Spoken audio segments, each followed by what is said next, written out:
floor is yours. Goedemiddag. Yeah, great to meet you all. So I will just get up my presentation. Perfect. Okay, let me know if you can't see anything, but I'm just going to assume that you can for now.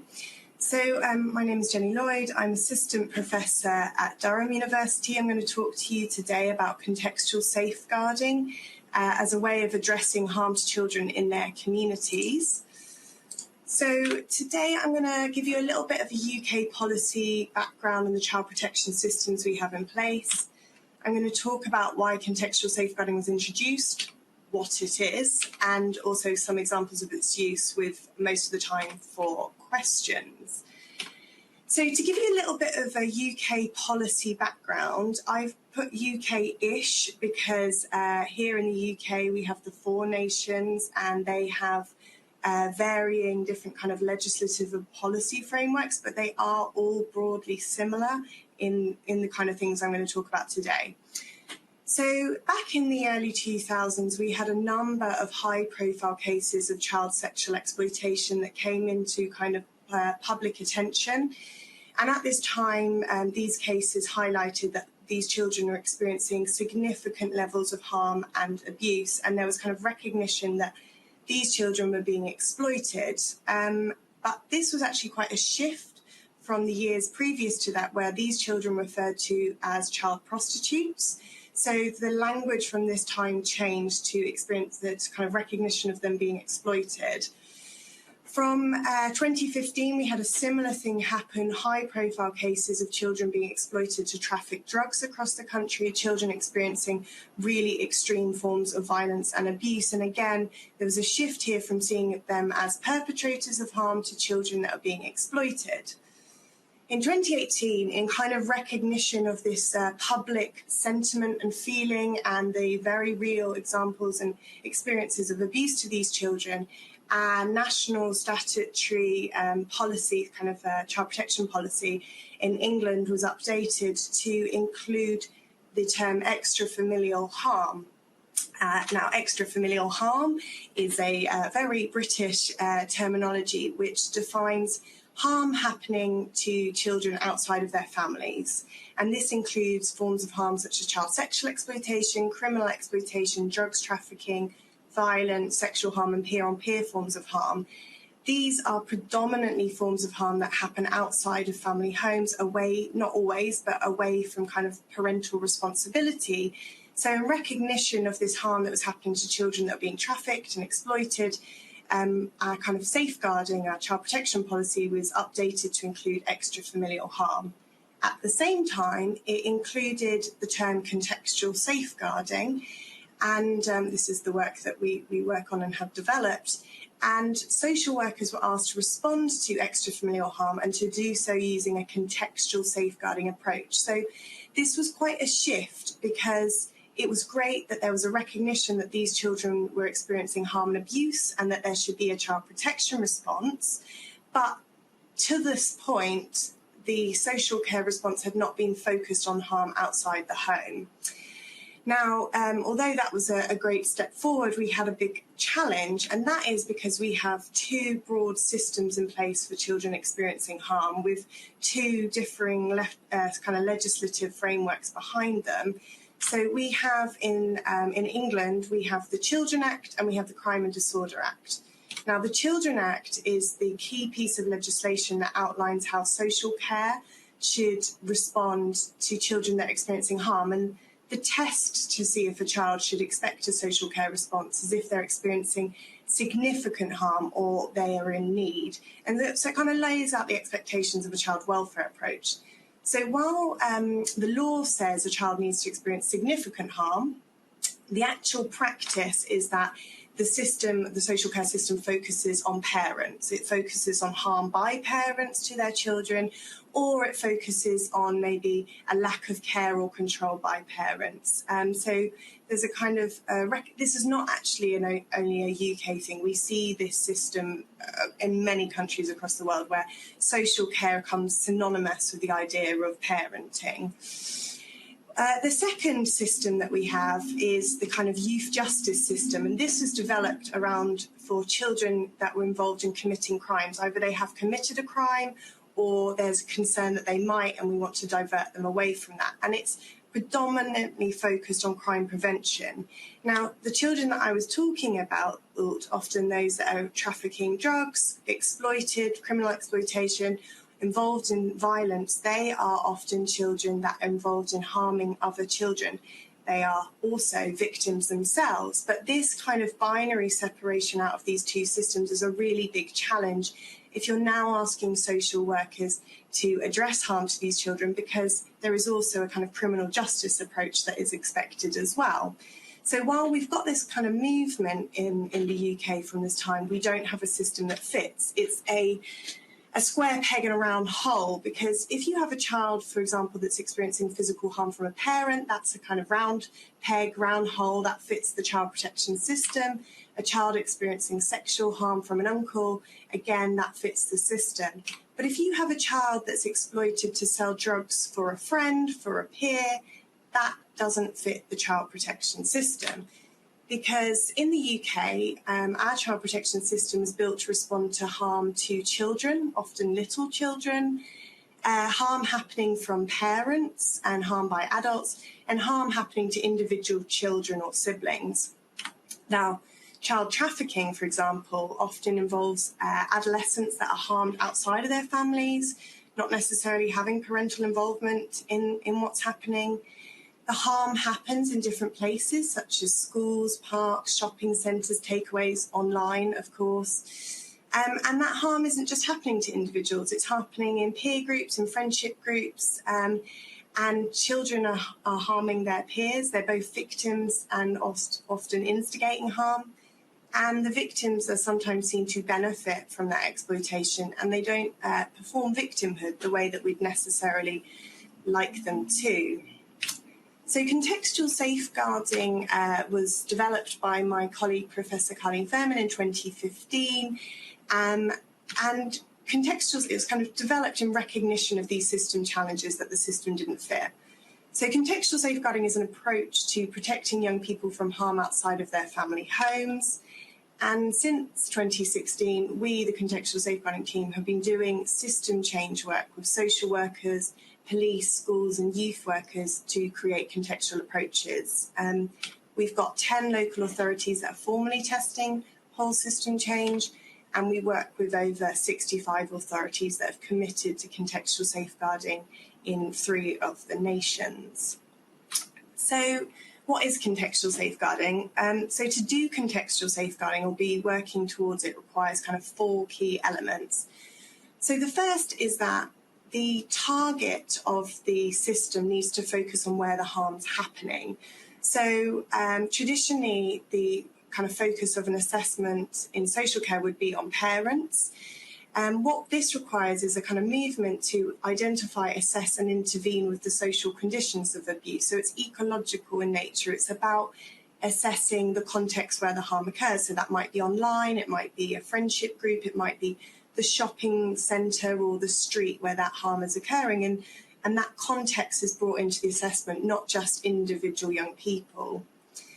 The second element is that it requires drawing on child protection legislation. So I showed you at the beginning that 2-tier kind of framework. It's about recognising that while there is a crime prevention response necessary sometimes, the primary legislation you want to be drawing on is that which holds children's rights and their rights to protection and their needs at the forefront of what you're doing. It's about kind of child protection and welfare.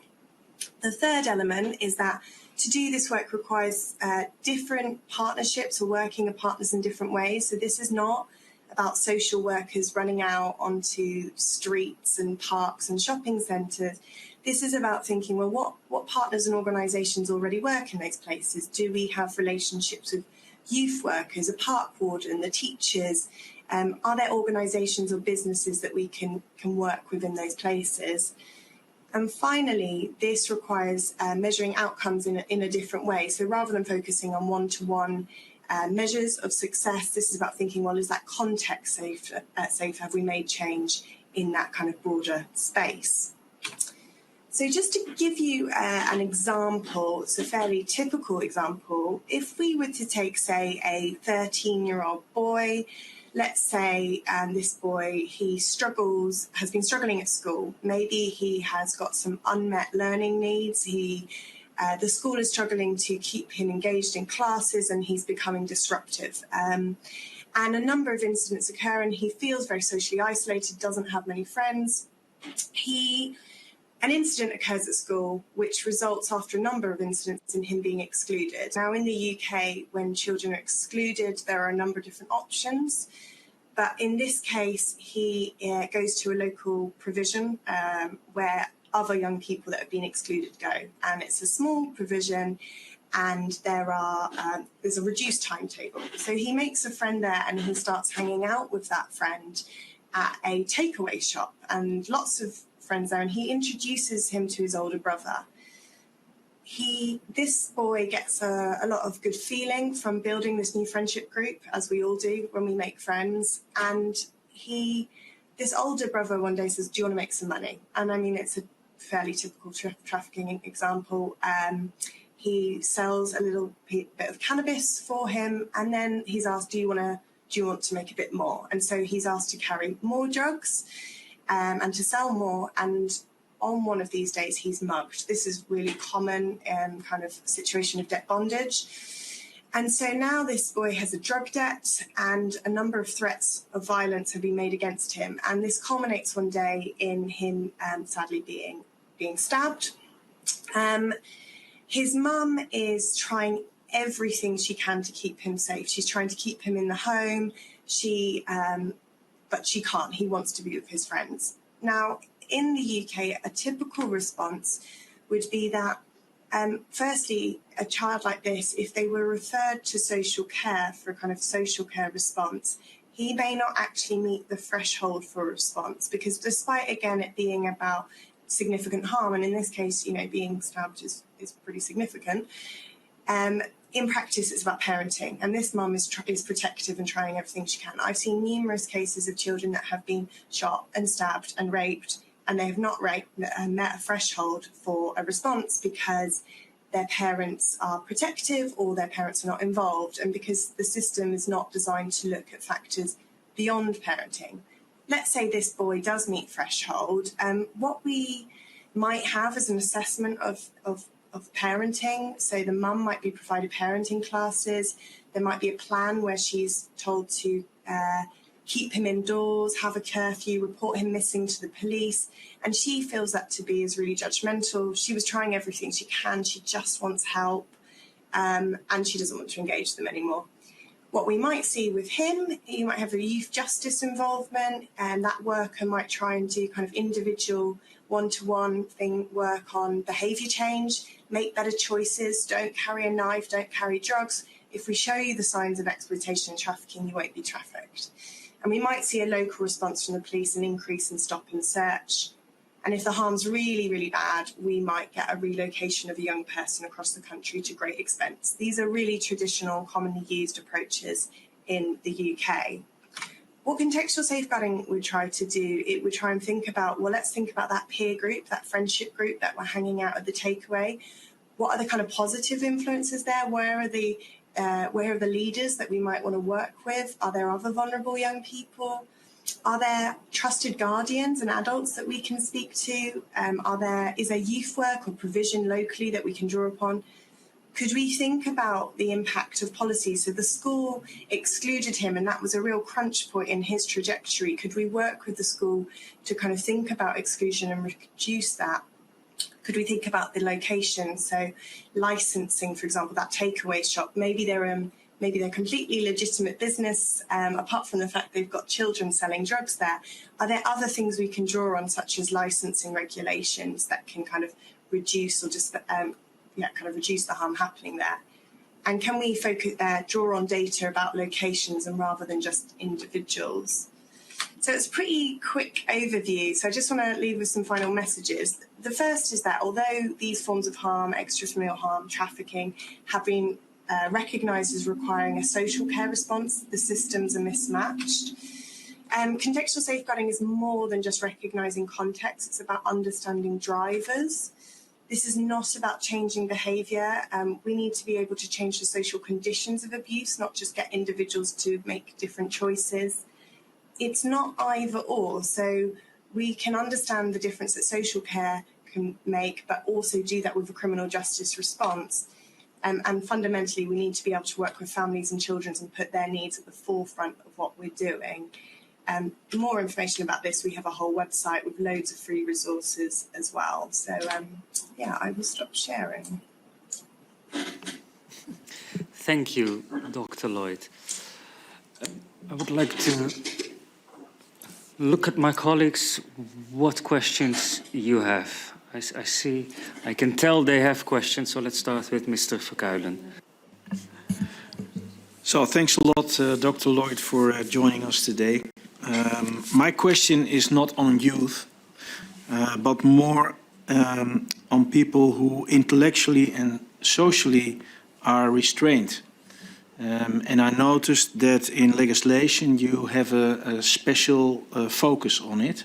And I'm really interested, how is it diagnosed? So can you say something about it, especially if you go to court? It doesn't need any threats, because only the simple fact that you have this kind of restraints is enough, as I was told sooner today. So maybe you can elaborate on that. Thank you. I'm not sure this is something that's entirely within my area, really. Would you be able to give an example of the type of restraint that you're talking about? Well, we say in the Netherlands that we call it a light restraint, intellectual restraint, if you have an IQ of about 85 and you're socially not that able to really communicate. Yeah, okay. So the language around this would obviously differ in terms of kind of maybe special educational needs or disabilities, a range of different things. A significant proportion of the children that we are working with or talking about here will have a lot of unmet needs in terms of learning disabilities. A lot of these will contribute to, they will not be diagnosed. They'll go through a lot of their kind of school life without a diagnosis of this. I'm not quite sure if this is getting to, because I think maybe you're focusing more on the kind of criminal and court proceeding road and what happens at that point. What I would say is that actually those additional needs are rarely well understood and recognised in that process. So they might be at the point of having some sort of order or arrest made against them, and then some of those needs are recognised, but I don't think there is a good understanding in the UK about recognising those needs in relation to maybe kind of sanctions or criminal approaches. Thank you, Dr. Lloyd. Yes. My colleague, Ms. Paul. Yes, thank you. You talked about the different partnerships that were sort of a necessary component. And I was wondering, I imagine, just like in the Netherlands, all these different partners have different working cultures. But I can also imagine some of these partners may also have divergent interests. You were talking, for instance, about the licensing of one of the shops. I can imagine that, there's different points of view on what takes precedence when you have to take certain measures. So, I wonder what that's like in the UK. Yeah, it's a really good question. And so on the whole, so our kind of policy guidance is actually called working together. So the idea that safeguarding is kind of everybody's business is very common parlance in UK across maybe key partners such as the police, education, health. They will recognise that they have a statutory and legal safeguarding. I'm using the word safeguarding, it's probably not, but kind of a child protection approach as part of their roles. And so generally those partners do really see kind of child protection as a primacy in their roles. But it has been very interesting in terms of these additional and different partners.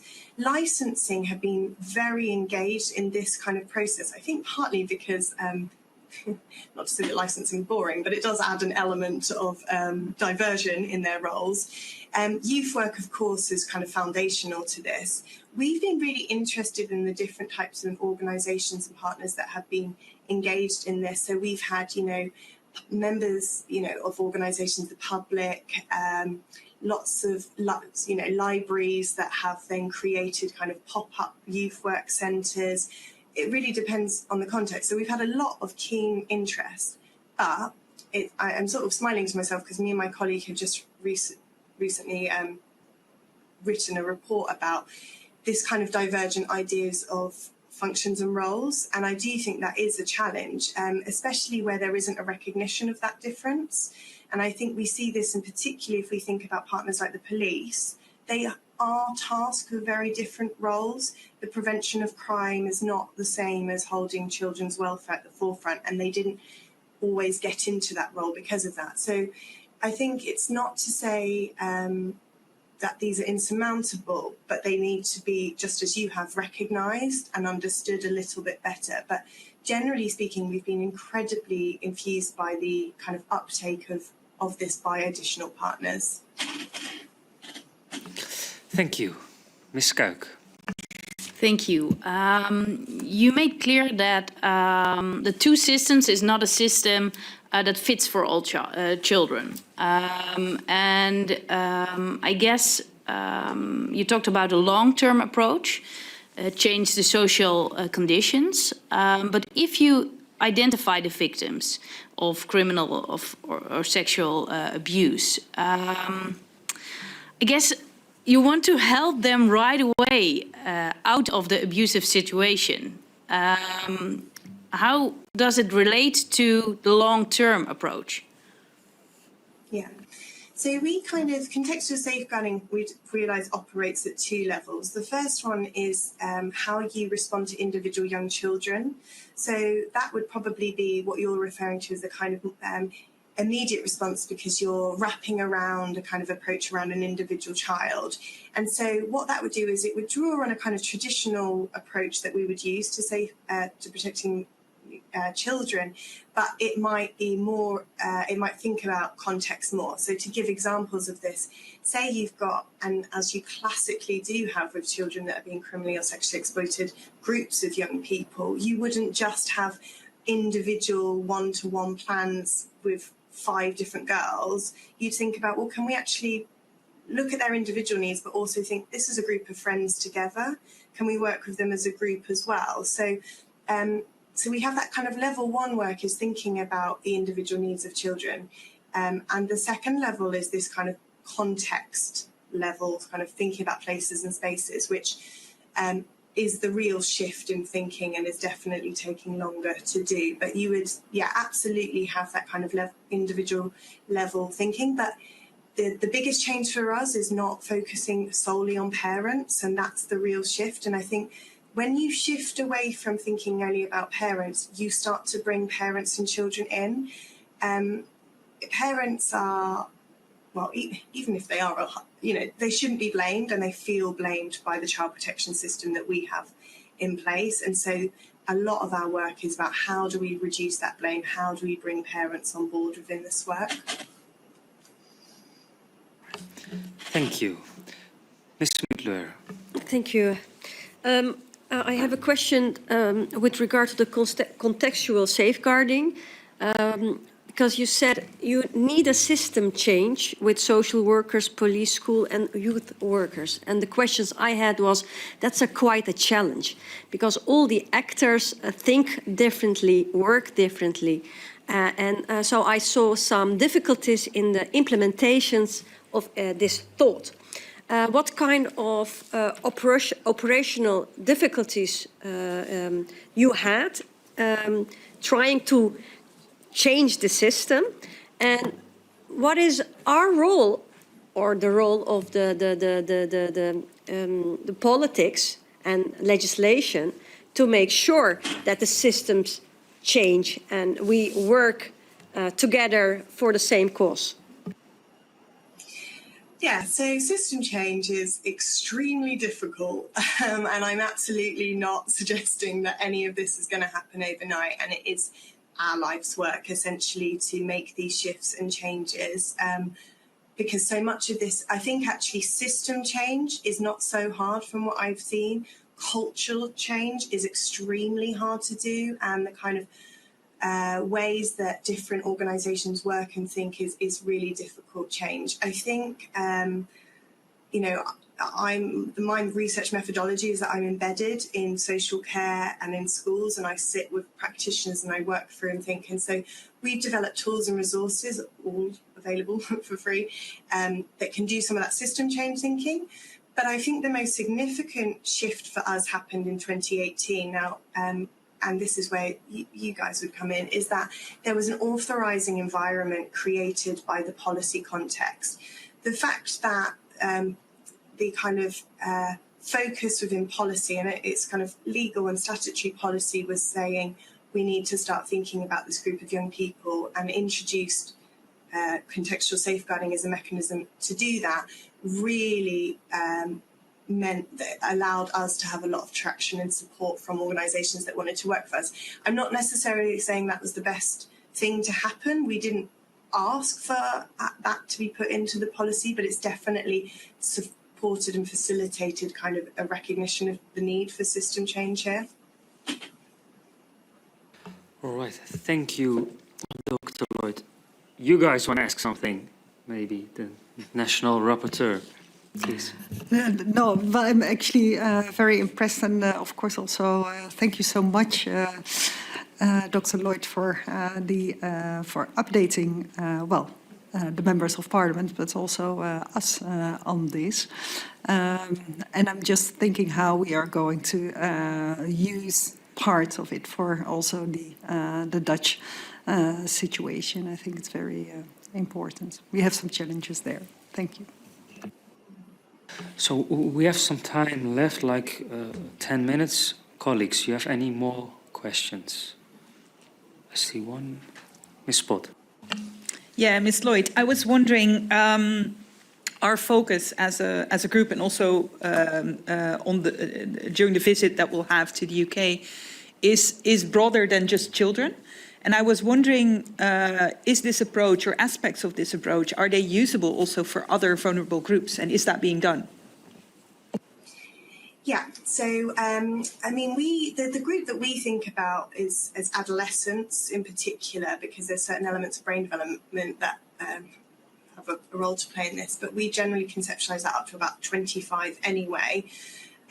We are involved in a number of different things. One of them is something called transitional safeguarding, because in the UK, if a child is in care, there is essentially a drop-off, a cliff edge of resources at when they turn 18.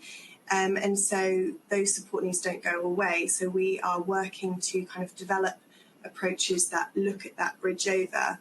I think something that's also a real challenge, obviously, within that is that, and there's something that I think is interesting for the Netherlands, but is that sexual exploitation has been easier in some ways because sexual exploitation, kind of sexual harm, has been decriminalised, so children are not held accountable legally for maybe drawing their friends or being involved in kind of friends being sexually exploited.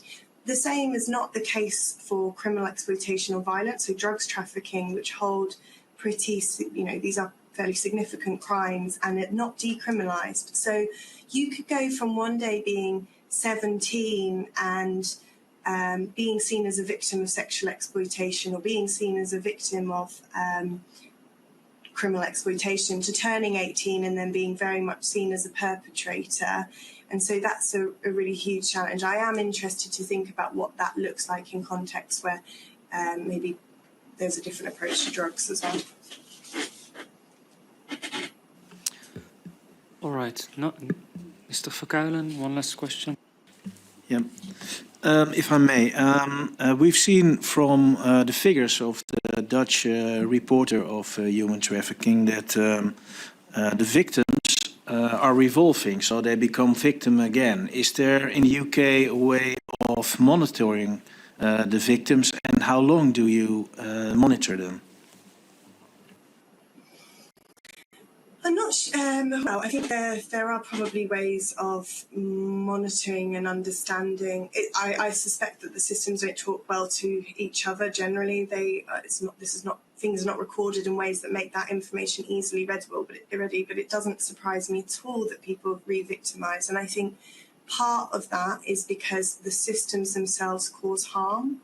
The systems themselves that are used for victims are harmful processes that, if we think about children being relocated across the country, that is a harmful practice where they're taken away from their families and moved into settings. Sometimes that's important, but we see children, for example, exclusion, children being excluded from their schools, that can be a harmful practice. So it doesn't surprise me that once you enter a system that you would then experience other vulnerabilities or be kind of harmed, because you'd also be harmed by the system then itself. And that's something that we need to recognise as the people that are involved in those systems.